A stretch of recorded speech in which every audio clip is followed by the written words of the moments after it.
کوئی بھی ہو کہیں بھی رہنے والا، ہم ان پر آسمان سے برکتوں کے دروازوں کو کھول دیتے، اللہ تعالیٰ اپنے خزانوں کے دروازوں کو کھول دیتے ہیں۔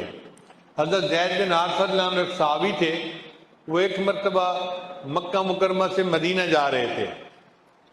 فرماتے ہیں کہ میں اکیلا تھا اور تھک گیا تھا، تو میں نے ایک خچر والے کو کہا کہ مجھے میری منزل تک پہنچا دو۔ اس نے کہا میں اتنا کرایہ لوں گا، آپ میرے خچر پہ بیٹھ جاؤ۔ میں بیٹھ گیا، مجھے راستے کا پتہ نہیں تھا، وہ مجھے راستے سے لے جاتا ایک ایسی جگہ لے کر پہنچا کہ جہاں بہت سارے انسانوں کی لاشیں، ان کی ہڈیاں پڑی ہوئی تھیں، کھوپڑیاں پڑی ہوئی تھیں۔ تو میں حیران ہو گیا۔ اس وقت اس نے خنجر نکالا اور کہا کہ دیکھ، تم جو ہے نا وہ جو کچھ ہے مجھے دے دو، میں ڈاکو ہوں اور میں اس طریقے سے لوگوں کو لوٹا کرتا ہوں۔ انہوں نے کہا کہ بھائی تمہیں مال پیسہ چاہیے تو میں دے دیتا ہوں، تم مجھے قتل کیوں کرتے ہو؟ اس نے کہا کہ نہیں، میں تمہارا نام و نشان مٹاؤں گا، میں تمہیں زندہ نہیں رہنے دوں گا۔ تو حضرت زید بن حارثہ صلی اللہ علیہ وسلم نے فرمایا اچھا، اگر آپ اپنا کام کرنا ہی چاہتے ہیں تو آپ مجھے 2 رکعت نفل پڑھنے کا موقع دے دیں۔ اس نے کہا تم سے پہلے والے بھی مجھے یہی کہتے تھے کہ 2 رکعت نفل پڑھ دو، نفل پڑھے، میں نے ان کو قتل کر دیا، یہ دیکھو کھوپڑیاں پڑی ہوئی ہیں، کسی کے نفل اس کے کام نہیں آئے۔ یہ کہہ کے اس نے اپنا خنجر سنبھالا کہ حضرت زید رضی اللہ عنہ پر حملہ کرے۔ جب اس نے خنجر سنبھالا، ایک زوردار آواز آئی، لا تقتلہ، اس کو قتل مت کرو۔ وہ سہم گیا، گھبرا گیا کہ یہ آواز کہاں سے آئی۔ تھوڑی دیر بعد سنبھلا اور پھر اس نے خنجر مارنے کی نیت کی تو آواز اس سے زیادہ زوردار آئی، لا تقتلو۔ وہ اور سہم گیا، گھبرا گیا۔ جب وہ تھوڑا سنبھلنے کی کوشش کر کے تیسری مرتبہ خنجر چلانے لگا، ایک سوار نمودار ہوا، اس نے ایسا نیزہ مارا کہ یہ بندہ مر گیا۔ حضرت زید رضی اللہ عنہ محفوظ ہو گئے۔ انہوں نے اس سوار سے پوچھا تو کون ہے؟ اس سوار نے کہا کہ میں ایک فرشتہ ہوں، اور جو بندہ یا ارحم الراحمین کہہ کے اللہ کو پکارتا ہے، اللہ مجھے اس کی مدد کے لیے بھیج دیتا ہے۔ جب آپ نے پہلی مرتبہ دعا مانگی یا ارحم الراحمین، میں اس وقت آسمانوں پر تھا، مجھے حکم ہوا جاؤ میرے بندے کی حفاظت کرو۔ جب دوسری مرتبہ یا ارحم الراحمین کہا، میں آسمان دنیا تک پہنچ گیا تھا، اس لیے زیادہ زور کے ساتھ اس کو آواز آئی۔ اور جب آپ نے تیسری مرتبہ یا ارحم الراحمین کہہ کر پکارا تو میں یہاں پہنچ گیا اور میں نے اس دشمن کو قتل کر کے تمہاری حفاظت کر دی۔ یوں اللہ تعالیٰ اپنے بندے کی حفاظت فرماتے ہیں جو متقی ہوتے ہیں۔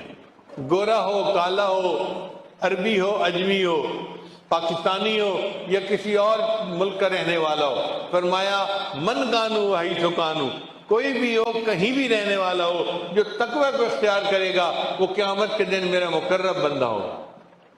اللہ تعالیٰ ہمیں تقوی کی زندگی عطا فرمائے اور ہمیں نبی علیہ السلام کا قرب خاص عطا فرمائے۔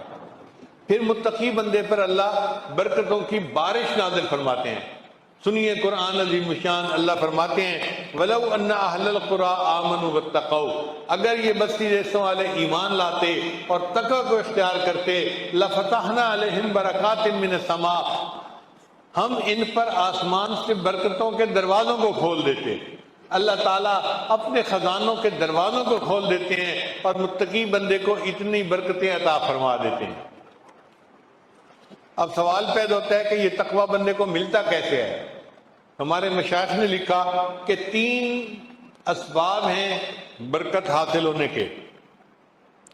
پہلی بات کہ انسان روزے رکھتا ہے تو اس کو تقوی ملتا ہے۔ اللہ فرماتے ہیں اے ایمان والو، تمہارے اوپر روزوں کو فرض کر دیا گیا جیسے کہ تم سے پہلی امتوں پر فرض کر دیا گیا، لعلکم تتقون، تاکہ تم متقی بن جاؤ۔ تو جو بندہ روزے رکھتا ہے اور روزے کی زندگی گزارتا ہے، اللہ اس کو تقوی اختیار کرتے ہیں۔ اور دوسری بات کہ جو سچے لوگوں کی صحبت میں رہتا ہے، اللہ اس کو تقوی اختیار کرنے کی توفیق دیتے ہیں۔ یا ایھا الذین آمنوا اتقوا اللہ وکونوا مع الصادقین، اے ایمان والو تقوی اختیار کرو اور سچوں کی صحبت میں رہو، یہ سچوں کی صحبت تمہیں متقی بنا دے گی۔ نبی اسلام نے ارشاد فرمایا لکل شیء معدن، ہر چیز کا ایک کان ہوتی ہے، ومعدن تقوی قلوب العارفین، اور تقوی کی کان عارفین کے دل ہوتے ہیں، ان کے دل تقوی سے بھرے ہوئے ہوتے ہیں، جو بندہ ان کی صحبت میں رہتا ہے اس کو بھی وہ تقوی کی نعمت نصیب ہو جاتی ہے۔ اور تیسرا سبب ہوتا ہے کہ انسان اللہ سے دعا کرے اور تقوی مانگے۔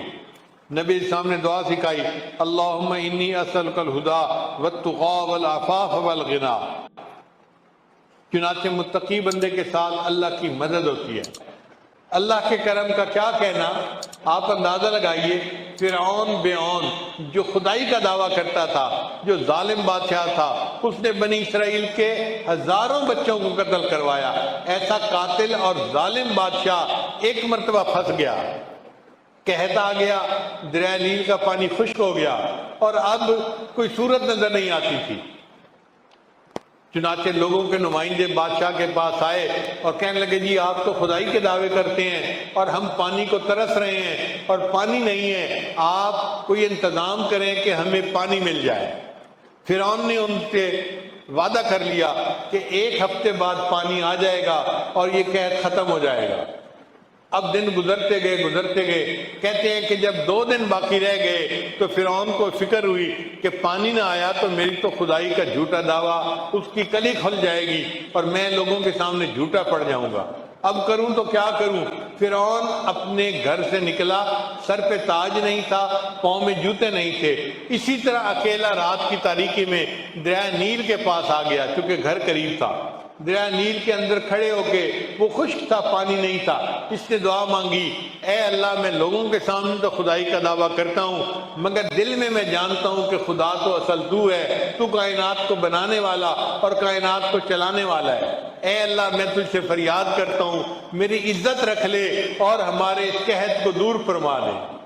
کہتے ہیں کہ اس نے جب اللہ سے یہ دعا مانگی تو شور ہوا، اس نے جو ہے نا بھاگ کے جان بچائی کیونکہ دریائے نیل میں پانی کا سیلاب آ چکا تھا۔